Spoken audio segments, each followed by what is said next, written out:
안녕하세요. 심영섭입니다. 오늘은 이용주 감독의 영화 서복을 비판적인 관점에서 리뷰를 하려고 하는데요. 앞으로 유튜브 신교수의 15분에서는요. 영화 리뷰 가운데 호평뿐 아니라 가끔은 이런 비판론도 시도할 계획이라는 것을 미리 말씀드립니다.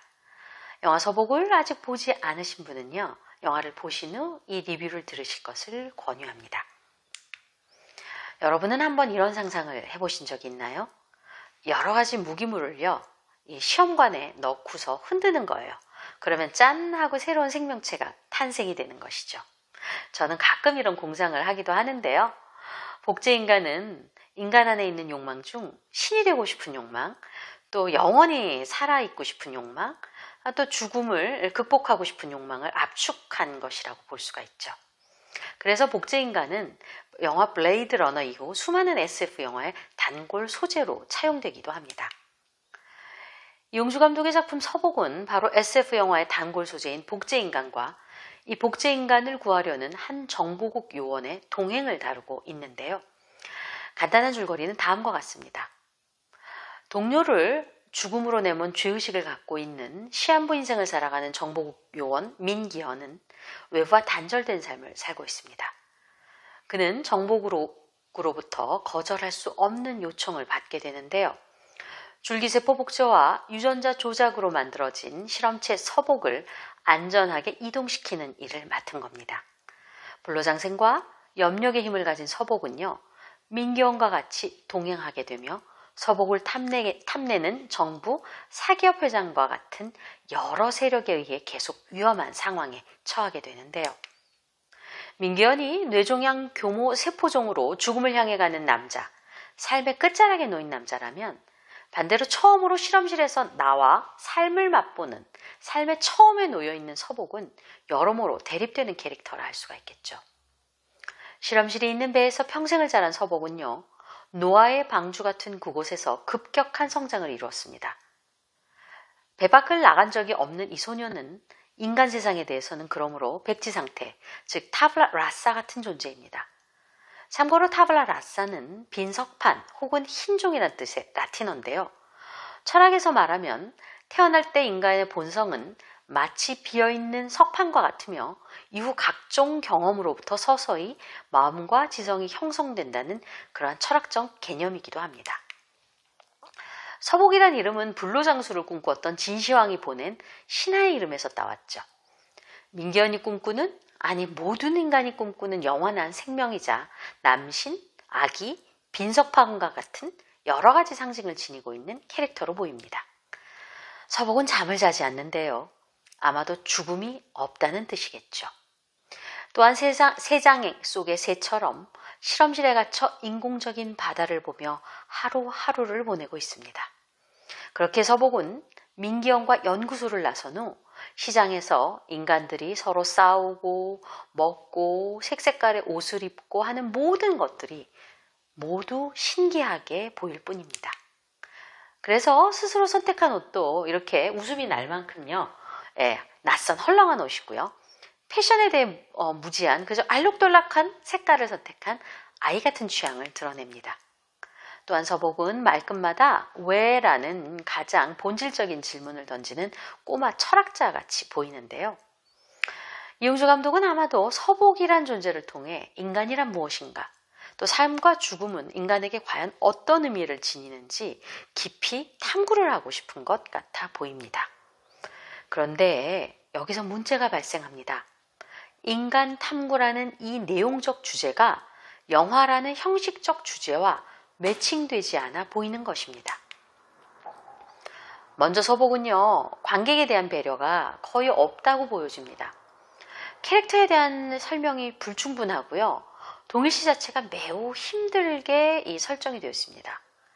이용주 감독은 서복이란 캐릭터를 매우 감정이 억제된 무표정한 객체로 그려내고 있거든요.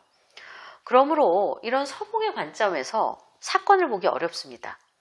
왜냐하면 서복은 말 그대로 실험체, 영화에서 일종의 소외된 이방인의 역할과 시선을 갖고 있으니까요.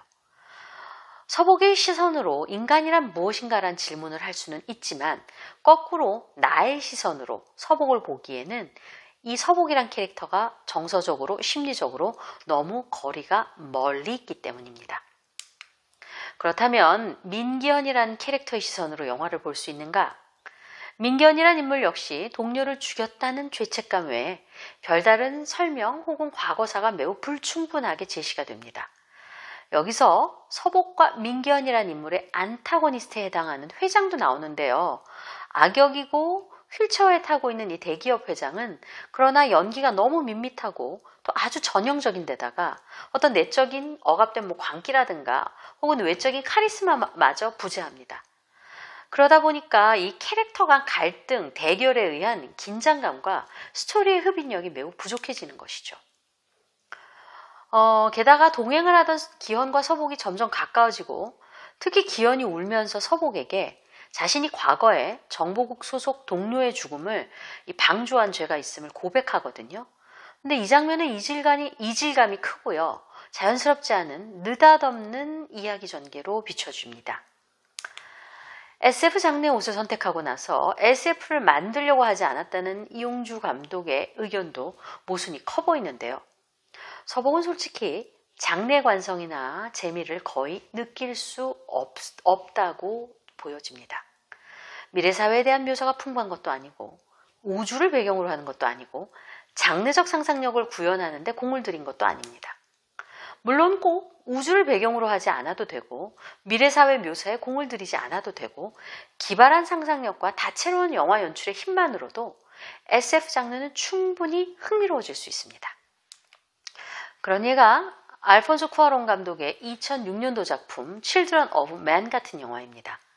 이 영화 역시 죽지 않는 인류를 배경으로 하나 남은 태아를 임신 중인 흑인 여성을 지키려는 한 남자의 이야기를 그려냅니다. 서복처럼 마리아를 의미하는 흑인 여성의 등장부터 시작해서요. 종교적인 메시지도 풍부하고 인간과 죽음의 문제도 다루고 또 우주를 배경으로 하지도 않고 SF지만 로드무비란 형식을 차용한 것도 모두 다 비슷하죠. 그러나 Children of Men에는 입이 딱 벌어질 것 같은 스테디캠 촬영이나 드라마틱한 액션씬 그리고 현대적인 의미의 SF 장르를 개척한 그런 정말 연출력이 돋보이는 걸작입니다. 전 세계적인 호평을 받은 이 작품은 저도 정말 좋아하고 애정하는 SF 장르인데요. 추천해드립니다. 그러나 이러한 장르적 쾌감과 영화 연출의 묘미가 영화 서복에는 찾아보기가 힘듭니다. 이것은 연출의 문제이지 장르의 문제가 아닌 것입니다. 물론 서복에는 종교적, 신화적 의미와 상징이 차고 넘칩니다. 수많은 십자가가 늘어선 성당의 묘지회랑에 서 있는 서복이라든가 노아의 방주를 의미하는 배와 탄생 배경, 특히 아이처럼 천진하다가도 마지막에는 파괴의 신으로 재림하는 반전 설정도 매우 낯익은 장치입니다. 서복의 비극은 도망쳐도 갈 곳이 없다는 데 있죠. 나는 뭐가 될 수 있냐고 물어보는 그의 질문에는 인간이 가진 정체성과 미래에 대한 열린 가능성이 얼마나 인간적으로 소중한 자산인지 여실히 알 수 있게 합니다. 영화에 메시지가 들어가 있는 다른 장면들을 살펴보면 다음과 같아요. 서복이 자신을 만들어낸 의사 엄마의 죽은 아이의 납골당을 찾고 나서야 기현을 형이라고 부르는 장면이 있거든요.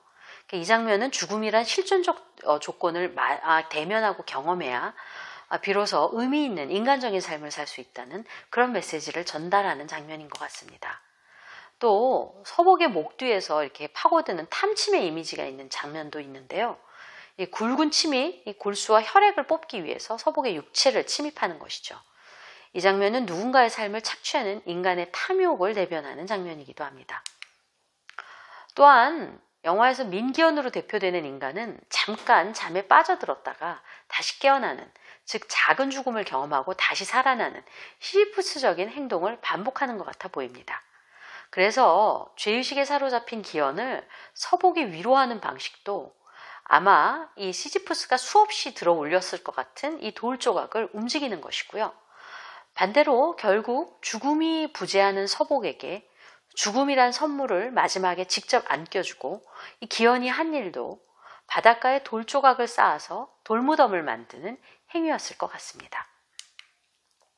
그러나 이러한 주제의식은 영화를 너무 앞서갑니다. 아니, 삶과 죽음이라는 이 메시지를 전달하기 위해서 장르 영화가 뒤로 밀리거나 억지로 SF 장르를 만들어낸 것처럼 보여집니다. 영화의 핵심 주제를 또한 말로 전달하는 것도 문제인데요. 미국인인 듯이 보이는 미래학자가 인간만이 자신의 죽음을 예견할 수 있는 존재고 두려움이 있어야 삶의 의미를 추구할 수 있고 죽음에 대한 두려움이 사라진다면 욕망과 갈등만 남을 것이라고 평면적으로 대사를 치거든요. 이런 것도 모두 대단히 문제인 것으로 보입니다. 왜냐하면요, 이렇게 메시지 과잉의 이 영화는 너무 단순적이고 무미건조하고 지루하게 보일 뿐입니다. 사실 메시지는 교장 선생님 훈화나 사장님 연설에도 가득하죠. 그런데 이러한 메시지 전달 방식은 왜 가장 재미없는 스토리텔링의 하나로 사람들에게 인식될까요?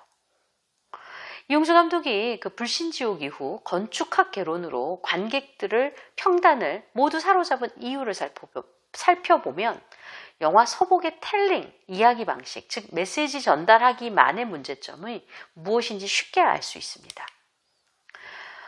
전작 건축학 개론은 미열처럼 왔다가 사라지는 첫사랑에 대한 향수와 보편성을 건축과 기억의 복원이라는 스토리를 통해 멋지게 텔링하죠.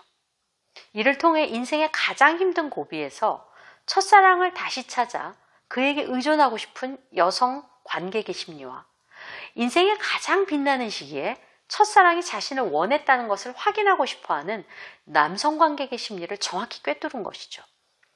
여기에는 이용주 감독이 건축학도였다는 사실과 함께 서툰 대학 생활을 생생하게 묘사한 것도 큰 몫을 합니다. 그러나 영화 서복에는 이렇게 전작에서 보여주었던 관객들과 공감하거나 공유하거나 아니면 매혹하거나 압도하는 어떤 이야기 전달 방식에 실패하고 있는 것입니다. 멋진 브로맨스 이야기도 아니고 장르물에 서스펜스가 있는 것도 아니고 관객의 호기심을 빼앗아버리는 메시지 과다의 장면이 이어지는 것이죠. 그래서 제가 마지막으로 조금 유머스럽게 서복 리뷰를 마무리하면요. 좀 아재 개그예요. 봐주세요. 박보검 배우가 군복이 아닌 사복을 입은 것도 반가웠고 다음에는 소복 입은 귀신을 보는 것도 좋고 하복 입은 청소년도 보는 것도 좋고 어떤 장르도 좋지만요. 다양한 장르에 도전하시는 이용주 감독님이 좀 더 깊고 단단한 질문으로 설명이 아닌 질문으로 장르 영화를 만끽하는 행복도 안겨주시기를 바랍니다.